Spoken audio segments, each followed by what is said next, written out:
Hello and welcome back to The Critique. Hey there. So this analysis argues that the recent incidents in the Red Sea aren't just isolated attacks. They're symptoms of a U.S.-Iran global proxy war, strategically turning a choke point into an economic and geopolitical trap. We're diving straight in. Okay, so let's start with the core essence of this submission, which is, I have to say, incredibly sharp. It really is. The central thesis, that the Red Sea is fundamentally a trap, a piège, and not just a maritime strait. That's the intellectual anchor for the whole document. I completely agree. That concept of the trap is the single most compelling element here. But the persuasive core of it all, the idea that the trap is based on perceived risk rather than a physical closure, I think that needs to be made even more aggressively explicit. Right up front in the structure. Exactly. I see what you mean. The argument as it stands is that, well, the conventional response is for the U.S. to stop a physical blockade. Which is an act of war, yeah. An act of war that triggers a massive military response. But what Iran is doing through the Houthis it's much more subtle. And therefore more effective.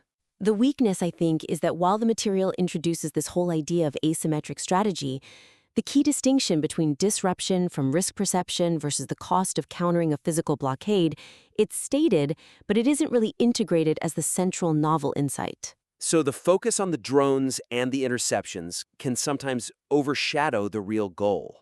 It does. It overshadows Iran's true objective here, which is weaponizing economic uncertainty itself. So the mechanism of the trap, how it works financially, economically, that has to be the star of the show from the very beginning. It has to be.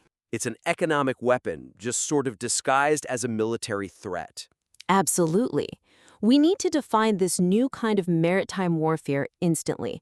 So the suggestion is to structure the argument to immediately contrast a block strait with this new concept of a risk-priced strait. A risk-priced strait. I like that.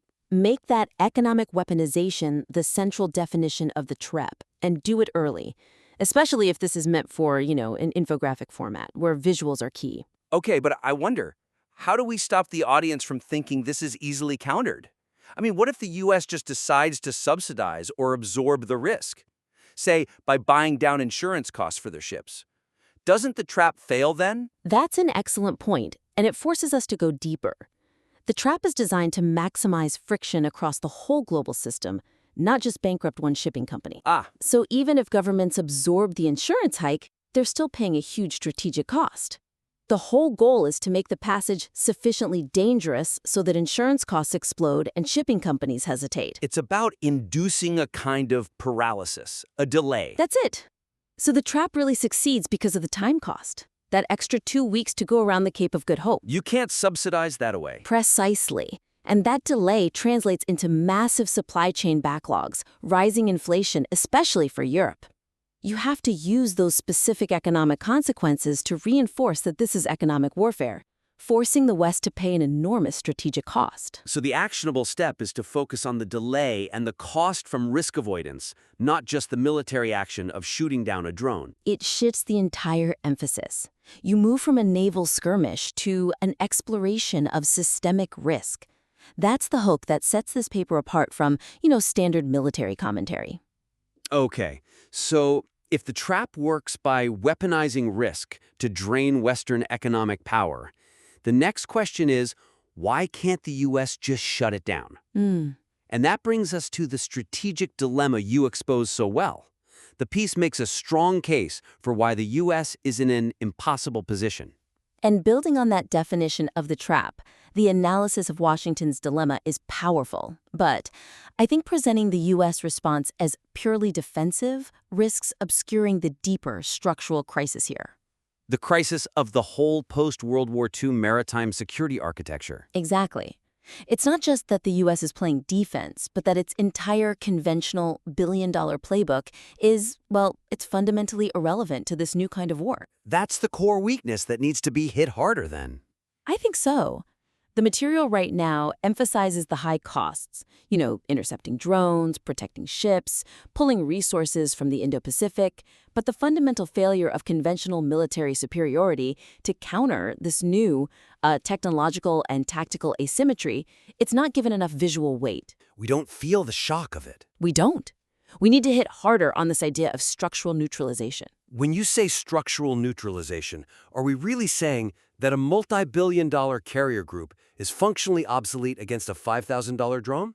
That is the crisis you're defining, and you have to communicate that shock.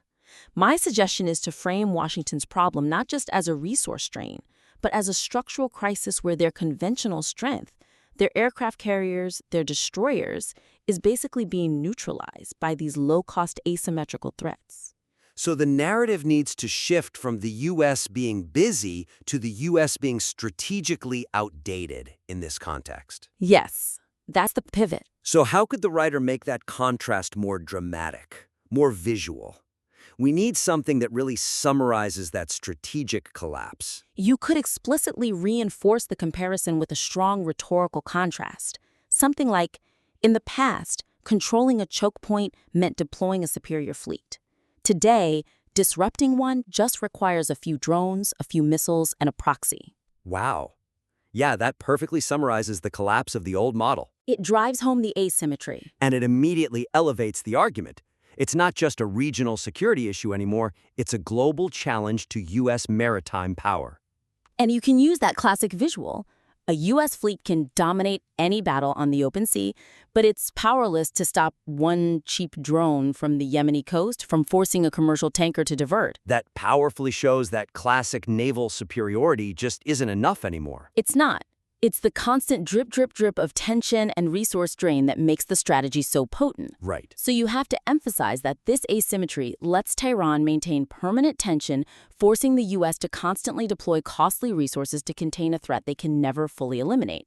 The reader has to feel the strategic futility of the U.S. position, not just the financial strain. The U.S. is trapped by its own role as the global guarantor. That's it. And that makes their dilemma structural, not temporary. This provides the weight you need for the argument that this is a system failure, not just a policy mistake. Okay, shifting gears. The final thread here is this move from a unipolar maritime order to a fragmented one, where every choke point becomes a local fight. This argument that the Red Sea is a laboratory for the future, that's critically important. It gives the piece its global significance, the so what. That global significance is the real payoff. I agree. I wonder, though, if we've thought about how to lock that in earlier, to really maximize the impact of that conclusion, showing that this crisis is part of a larger systemic shift needs stronger groundwork. So you're saying the evidence for global fragmentation comes too late? Almost like an appendix instead of a core premise? Finale. But a skeptical reader might ask, is this just an isolated Iranian strategy, or is it really a global model? We need to prove the strategy is scalable and already being used elsewhere before we warn about Panama. That's a great editorial point. The structural change needs to feel like an ongoing reality, not just a future possibility. Yes, this crisis is just the highest profile example of a model that's already running. Okay, so what's the suggestion? Integrate the examples of Iran's regional proxy network earlier, maybe right after you discuss the Houthis. Show that this asymmetric model is already being executed on multiple fronts simultaneously. So when we introduce the Houthis as Iran's proxy in the Red Sea, immediately expand the view. Show the whole network in operation. When you talk about the Houthi model, immediately cite the parallel operations you mentioned later in the text. The Iranian speedboats in the Strait of Hormuz, the Iraqi Shiite militias in the Gulf, and Hezbollah in Lebanon. You show the deliberate, simultaneous nature of the strategy. Exactly. It paints a much more comprehensive and, frankly, alarming picture of a global system under sustained, coordinated pressure. It moves the argument from a regional crisis to a master geopolitical strategy. It does. You need to clearly state that this network allows Iran to conduct simultaneous asymmetric wars on multiple fronts. That context makes the warning about Malacca and Panama feel like a logical extension of a proven model, not just a pessimistic guess. So it shifts the argument from Iran might use this tactic elsewhere to Iran is already using this multi-front strategy, and other powers are definitely watching and learning. And this immediately reinforces the ultimate thesis about the shift in global maritime governance. Indeed. Then you can powerfully reiterate that final idea, that the world is moving from an order guaranteed by the American Navy to a fragmented one, where every choke point becomes a local confrontation. By showing that network in action, you make the fragmentation feel tangible. It transforms this from a regional commentary into a deep structural analysis of global security. That wraps up our main points. This is an incredibly insightful analysis, and these 3 areas for refinement are really just about maximizing the impact of the novel ideas you already have. They're all structural, really. First, the definition of the Red Sea trap needs to be sharper. Focus on it as an economic weapon based on perceived risk. Contrast it with a physical blockade so your key insight lands first. Second, you have to emphasize the structural crisis the U.S. is facing.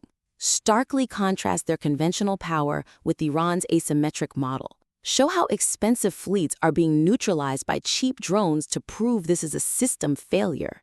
And third, integrate Iran's existing multi-front proxy network much earlier. Use that current reality to validate your prediction of global maritime fragmentation. Make it clear this is a scalable, global systemic shift, not just a regional crisis. Exactly. These steps should really increase the impact of the material, shifting the focus decisively. The analysis is already top tier. These refinements just ensure the reader feels the full weight of the paradigm shift you're describing. We hope this critique helps you refine this compelling work. We would genuinely love to see the revised submission back here on the show for a follow-up once you've made these changes. Absolutely. Until next time, keep challenging yourself to improve.